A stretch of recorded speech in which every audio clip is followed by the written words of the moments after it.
Eu gostaria que os nossos dois colegas aqui pudessem fazer cada qual a sua definição do que significa inovação em publicidade. Vamos começar com você, Igor. Passou lá? Eu gosto de definir inovação a partir de uma diferença de criatividade. Para mim, inovação é algo que é diferente de criatividade, é perene. A diferença entre fazer algo criativo e algo inovador é que algo inovador não apodrece. Ou seja, é muito fácil ser criativo em propaganda, porque você resolve necessariamente um problema e aquilo tem um tempo de vida muito curto. Então, você faz uma campanha absolutamente criativa, ela derrete no tempo, em 3 dias, 7, 1 mês, tem um ponto de inflexão onde aquilo é absolutamente descartável. Ser inovador significa pensar uma solução que vai perdurar por muito mais tempo. Então, ela não é factual, não é pontual, mas ela vai ter uma reutilização maior. Por isso que é muito difícil ser inovador versus ser criativo. Não que criatividade seja algo fácil de atingir, mas talvez a melhor definição seja essa. Ou seja, inovação nada mais é do que a criatividade que vive ao longo do tempo, porque ela é autossuficiente, ela se recicla e é uma solução que funciona por mais tempo. Para mim, a inovação ela depende muito de quem você quer atingir. Então, por exemplo, se uma família não tem acesso à água potável, fazer chegar a água potável até ela é uma inovação. Então, eu vejo dessa forma. A gente vive num mundo globalizado, onde a gente tem tratado muito das teorias e esquecido de que a inovação, de acordo com quem você quer atingir, ela muda de tamanho, de valor. Então, para mim, é isso.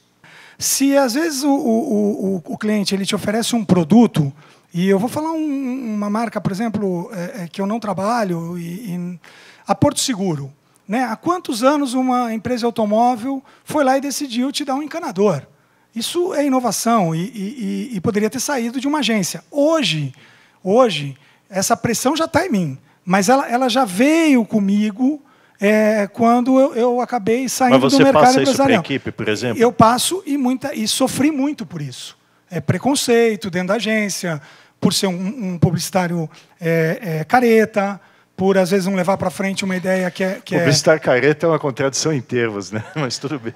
Não, mas porque você sofre dentro da agência, muitas vezes, um preconceito de que, quando você oferece, de novo, uma inovação como essa, entregar um encanador, há quantos anos isso? Para quem faz o seguro de carro, a pessoa fala, não, isso é uma bobagem, eu queria fazer algo que todo mundo compartilhasse, que todo mundo passasse pelo WhatsApp. Poxa, peraí, você está dando um serviço, está melhorando a vida do outro. Então, eu acho que melhorar a vida do outro vai sempre fazer você ser um bom empregado, seja cliente, seja publicitário, seja dono de alguma empresa. E essa é a minha preocupação. Dentro das agências, você sofre preconceito, porque você tem, muitas vezes, pessoas brilhantes com o canhão voltado para o lado errado. Nós não somos contratados para sermos criativos, nós somos contratados para resolvermos um problema. Então, eu acho que a palavra criatividade ela é perigosa, porque se eu sou tão criativo, eu crio algo maravilhoso, boto para vender e todo mundo compra. Pronto, isso é criatividade. O Steve Jobs foi lá e lançou o iPod. Essa coisa antiguíssima, né? Totalmente fora de moda. Impressionante. Faz 10 anos. Não, mas isso ele não foi te convencer de que ele precisava do teu dinheiro para fazer aquilo. Ele gastou o dinheiro dele. Como é que é, hoje, você, na sua experiência, orientar e receber uma campanha que resolva um problema, mas que você consegue administrar esse conflito, ou você já resolveu ele total? Não é criativo, mas vai funcionar e, efetivamente, para o meu público, significa uma inovação. A percepção ela é um cartão de visita que dura muito pouco. Isso. Porque senão parece estigmatizar o publicitário. Não, eu estou falando um negócio muito de cozinha aqui, porque eu não estou falando da publicidade enquanto segmento econômico e o tamanho da influência que o advertising tem nos negócios. Essa crítica não é a função da indústria, mas é como a natureza da própria indústria, do próprio ecossistema que valoriza ou desvaloriza determinados profissionais. E assim, é muito pragmático o mundo lá fora. Ou seja, quando você chega num cliente, ninguém está nem aí se você tem carreira, histórico, o que aconteceu, a sua reputação. O cara quer saber o que você vai fazer no quarter e qual que é o seu grau de contribuição tangível e quantitativo. E a verdade é essa. Por isso que eu acho que... A cada trimestre, a cada trimestre, a cada trimestre. Exato. E aí eu acho legal o que o Hugo está falando, porque, de verdade, falta pluralidade nas agências para ter pessoas com a maturidade necessária para atender esses desafios. Os briefings vão ficando mais complexos, e os briefings vão, na medida que você tenta ter parceiros do outro lado que vão te auxiliar em desafios que são desafios de negócio, desafios com o público-alvo, eles deixam de ser briefings táticos, ou seja, tanto que eu brinco assim, quando eu passei do outro lado do balcão, eu falo assim, como é que é o seu dilema de lidar com o outro lado? É bem simples, ou seja, não tem fórmula, não tem nada sofisticado. Assim, eu quero ter parceiros, pode ser uma agência, pode ser um terceiro, pode ser um publicitário, sem preconceito da natureza da empresa que está do outro lado, que seja cúmplice dos meus problemas e não dos meus pedidos. Porque o melhor que uma agência pode fazer por mim hoje, mais do que responder aos meus pedidos, é saber junto comigo qual pedido eu deveria fazer. Esse é o desafio da criatividade, esse é o desafio do negócio. Às vezes eu sou incapaz de diagnosticar quais são os meus próprios problemas, as minhas necessidades. E é esse tipo de cumplicidade que a gente procura. E isso não vem necessariamente de gente que tem experiência como bom publicitário. Vem de experiência de quem tem de vida. A gente tem aí essa configuração nova global de economia que está todo mundo tentando descobrir. Então, o Mark Zuckerberg está com o mesmo problema nosso, porque ele não sabe se o Facebook vai durar 10 anos. Pode ter certeza disso. E ele é o dono do Facebook. E aí você traz para o Brasil. Aí a gente tem, além desse problema natural de todos nós, o problema do país que te oprime e onde a gente vê diariamente injustiças, violência, problema de pouca entrada para as minorias, a coisa se esvaindo no nossa grandiosidade. Isso é outro layer para nós. E, por último, o layer da propaganda, onde você está espremido por um questionamento absurdo sobre... Pô, e agora, para que serve, afinal, um parceiro? Seja uma agência digital, seja uma agência integrada. Por que eu preciso desse parceiro? Por que eu tenho que pagar por esse trabalho? E aí, obviamente, o profissional está espremido. Processos e métodos são muito mais rígidos no mercado financeiro. Então, esse barata voa que você falou, de todos esses dilemas, dificuldades e desafios, eles são muito endereçados para cada tipo de perfil de profissional que responde por uma caixinha. Então, assim, quando você pega hoje um CEO de banco... Não por acaso é um dos setores, senão o setor mais eficiente da nossa economia. Exato. Então, para quem trabalhava num lado de serviço, né, igual em propaganda, talvez o maior impacto que me ajude a responder a sua pergunta é que talvez seja menos importante hoje no mercado financeiro ter as respostas exatas para cada um desses dilemas, mas acreditar em algumas respostas e trabalhar incessantemente, mesmo que a resposta esteja errada. Então, isso foi uma coisa que eu aprendi pela primeira vez mudando lá do balcão. Então, assim, perde-se menos tempo tentando decifrar a pergunta da esfinge, mas acreditando que, mesmo que essa resposta não seja mais correta, nós vamos trabalhar como condenados em prol de fazer essa resposta virar verdade. Convicção. Convicção e muito foco. Né? É diferente, porque não é um desafio intelectual de quem está lá na outra ponta e não pode errar. E você sabe que tem uma placa na porta do Facebook, e eu estou falando do Facebook porque está na moda, está dando resultado. 1,5 bilhão de gente. Pelo amor de Deus. Então, e ele está dizendo, feito é melhor do que perfeito. É meio isso. E tem uma outra frase mais antiga que eu gosto muito, que é melhor aproximadamente hoje que exatamente nunca. Isso aí. Eu, se eu pudesse falar alguma coisa, assim, para qualquer pessoa, eu diria, mesmo que seja a primeira letra de um parágrafo, cara, faça, porque a página em branco, ela continua dando medo até hoje na era digital. As pessoas elas ficam estagnadas. E o Igor é diretor de marketing de um grande banco. Nesse momento, eu estou como presidente de uma grande agência. Tem um momento que você tem simplesmente que agir. Talvez não seja perfeito, mas vai ser feito. E algum aprendizado você vai tirar de lá. Há um outro aspecto hoje que eu acho que está direcionando muito do trabalho da comunicação, do marketing, da publicidade, dessa diluição, que é justamente o aspecto digital, e do digital vem o data. Né? Hoje você tem que efetivamente direcionar a sua estratégia de comunicação para um processo de data analytics. Né? Como é que passar da era da intuição, né?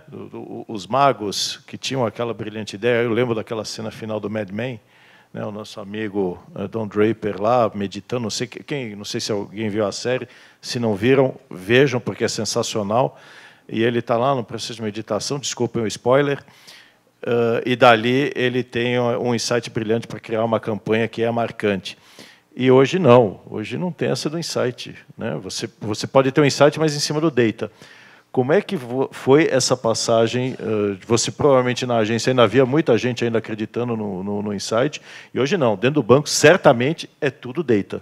Eu acho que tem uma coisa muito curiosa, né? A gente tem alguns mitos, né? E daí você entra num banco e fala assim, nossa, tudo absolutamente estruturado, métodos estatísticos de progressão, de cross-sell, como é que faz, segmentação, um monte de cluster. Sim, é tão verdade e é tão assim que acontece que chegamos num ponto que é justamente a criatividade sobre o data que faz a diferença, porque data é commodity. Ou seja, eu compro o Watson, Bradesco compra o Watson, Itaú compra o Watson. Ou seja, o grau de evolução para você fazer todas as segmentações e pegar os insights provenientes de data, eles, de fato, o dinheiro e o método constroem isso. A questão é, o que você faz a partir do data continua sendo um processo humano, um processo criativo, um processo intelectual. Todos nós somos consumidores. A pergunta que nós temos que fazer como clientes é, eu já fui tocado de uma forma extremamente pessoal, com um assunto extremamente meu, de uma marca? Isso eu sempre estou buscando.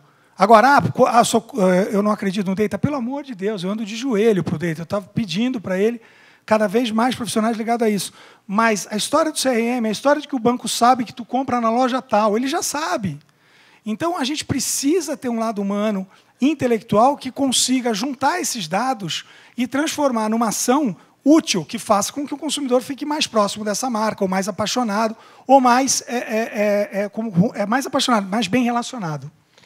Eu acho desesperadora a política do algoritmo, porque ela induz a fazer com que todos nós, anunciantes, façamos a mesma coisa.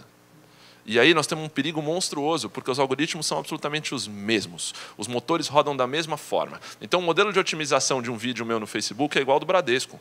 Portanto, se ficarmos competindo, a única pessoa que ganha com isso é o Facebook. Então, eu adoro uma intervenção humana e eu odeio algoritmo, mesmo tendo sido a pessoa de digital nos lugares que eu trabalhei ao longo da minha vida. Porque não é uma questão de protecionismo da minha própria cadeira e falar que eu sou mais inteligente que o algoritmo. A questão é de bom senso. É o mesmo algoritmo para todo mundo. Então, como é que eu posso acreditar que isso vai ser o meu diferenciador? O meu diferenciador, a partir do momento que todo algoritmo vai recomendar a mesma coisa para os anunciantes, é que quem tiver a coragem e a humildade de fazer diferente do algoritmo vai ser diferente. E quanto à palavra propaganda, e aí defendendo um pouco a classe, acho que a gente tem que ampliar e separar publicitário de publicitário, por mais imbecil que essa frase possa parecer. Porque se você tem um publicitário que está pensando em pegar o seu investimento e só fazer propaganda, desculpa, ele realmente não serve. O que as marcas precisam de uma pessoa que esteja a fim de resolver o seu problema. E, de novo, num país que oscila como o nosso, e a única certeza que nós temos, gente, independentemente do que vai acontecer na nossa vida política e econômica, da onde nós estamos, dificilmente nós vamos mais profundo. Então, a gente deve ter aí 1 ano, 2 anos ainda um pouquinho com a cabeça fora d'água e provavelmente 3 anos, no terceiro ano, melhor. Porque, não é porque eu estou adivinhando, mas são ciclos. É uma montanha-russa, você pode pegar para qualquer economista. Então, é hora de sair aí investindo? Não. Mas é hora de estar vendo isso e levando essas oportunidades e esse comportamento que está ainda apagado no consumidor para quem você trabalha. Isso não tem nada a ver com uma campanha publicitária. Tem a ver com um tipo de parcelamento, tem a ver com um novo tipo de produto, tem a ver com uma parceria. Com mais serviço. Você está entendendo? Por exemplo, uma marca como o Uber. Uber já chegou, já lançou o Uber X, já lançou o Uber Cachorro, já lançou o Uber Pizza, já lançou o Uber... Se deu certo ou não, mas ele está tentando acompanhar essa nossa angústia de consumidor, que a gente quer tudo. Houve uma época em que o como dizer era mais importante do que dizer. Hoje, o que dizer é tão ou mais importante do que como dizer. Se você tem um serviço... Caramba, me confundiu, hein? Se você tem um serviço diferente, se você tem um produto diferente, se você tem uma condição de parcelamento diferente, se você conseguiu entender o momento do seu cliente, se você conseguiu oferecer um canal novo, se você oferecer um aplicativo que possa oferecer um serviço em menos tempo para o seu cliente, você está ganhando tempo dele, o valor disso é inestimável, basta você dizer isso. É aquela velha história, né? Jesus voltou para a Terra. Você não vai ficar criando um slogan para isso, você vai dizer Jesus voltou para a Terra. Pessoal, muito obrigado.